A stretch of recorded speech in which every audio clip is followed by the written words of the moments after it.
Buah cinta berasas takwa. Inilah kisah indah percintaan seorang tabi'in mulia. Namanya Mubarak. Dulu, Mubarak itu seorang budak. Tuannya memerdekakannya karena keluhuran pekerti dan kejujurannya. Setelah merdeka, ia bekerja pada seorang kaya raya yang memiliki kebun delima yang cukup luas.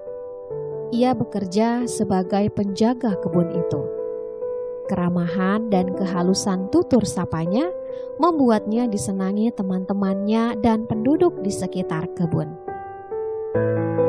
Suatu hari, pemilik kebun itu memanggilnya dan berkata, "Mubarak, tolong petikan buah delima yang manis dan masak." Mubarak seketika itu bergegas ke kebun.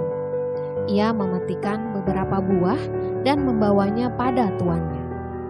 Ia menyerahkannya pada tuannya. Majikannya mencoba delima itu dengan penuh semangat. Namun, apa yang terjadi? Ternyata delima yang dipetik Mubarak rasanya kecut dan belum masak. Ia mencoba satu persatu dan semuanya tidak ada yang manis dan masak. Pemilik kebun itu gusar dan berkata, "Apakah kau tidak bisa membedakan mana yang masak dan yang belum masak? Mana yang manis dan yang kecut?" "Maafkan saya, Tuan. Saya sama sekali belum pernah merasakan delima. Bagaimana saya bisa merasakan yang manis dan yang kecut?" jawab Mubarak. "Apa? Kamu sudah sekian tahun kerja di sini dan menjaga kebun delima yang luas yang telah berpuluh kali panen ini dan kau bilang belum merasakan delima? Kau berani berkata seperti itu?" Pemilik kebun marah, merasa dipermainkan. "Demi Allah, Tuan, saya tidak pernah mencicipi satu butir buah delima pun. Bukankah Anda hanya memerintahkan saya menjaganya dan tidak memberi izin pada saya untuk mencicipinya?" lirih Mubarak. Mendengar ucapan itu, pemilik kebun itu pun tersentak. Namun, ia tidak langsung percaya begitu saja. Ia lalu pergi bertanya pada teman-teman Mubarak dan tetangga di sekitarnya tentang kebenaran ucapan Mubarak. Teman-temannya mengakui tidak pernah melihat Mubarak makan buah delima, begitu juga para tetangganya. Seorang temannya bersaksi, ia orang yang jujur. Selama ini tidak pernah bohong.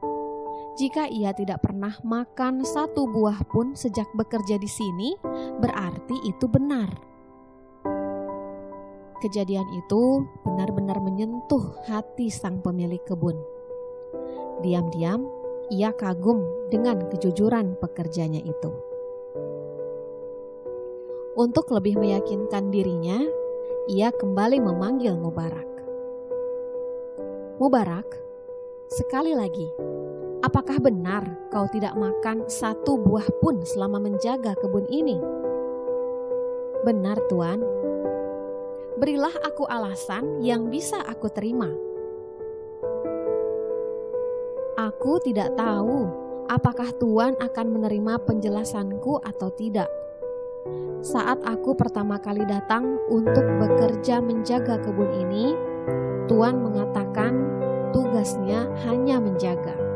Itu akadnya. Tuan tidak mengatakan aku boleh merasakan delima yang aku jaga. Selama ini, aku menjaga agar perutku tidak dimasuki makanan yang syubhat, apalagi yang haram. Bagiku, karena tidak ada izin yang jelas dari Tuan, maka aku tidak boleh memakannya." "Meskipun itu delima yang jatuh ke tanah, Mubarak?" "Ya, meskipun delima yang jatuh ke tanah, sebab itu bukan milikku, tidak halal bagiku. Kecuali jika pemiliknya mengizinkanku, aku boleh memakannya." Kedua mata pemilik kebun itu berkaca-kaca. Ia sangat tersentuh dan terharu. Ia mengusap air matanya dengan sapu tangan dan berkata, "Hai Mubarak, aku hanya memiliki seorang anak perempuan. Menurutmu, aku mesti mengawinkan dengan siapa?" Mubarak menjawab, "Orang-orang Yahudi mengawinkan anaknya dengan seseorang karena harta. Orang Nasrani mengawinkan karena keindahan.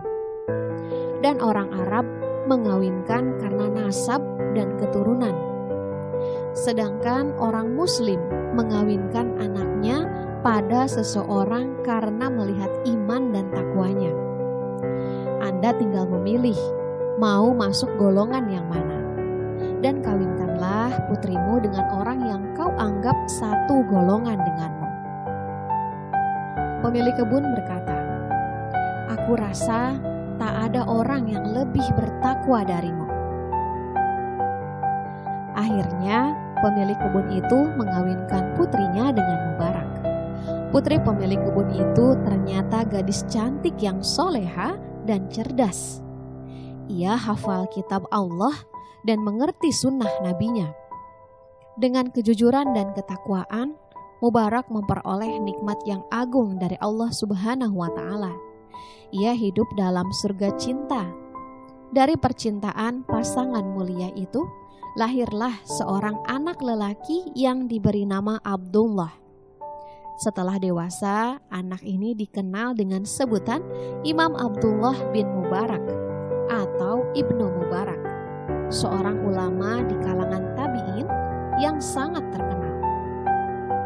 Selain dikenal sebagai ahli hadis, Imam Abdullah bin Mubarak juga dikenal sebagai ahli zuhud. Kedalaman ilmu dan ketakwaannya banyak diakui ulama pada zamannya.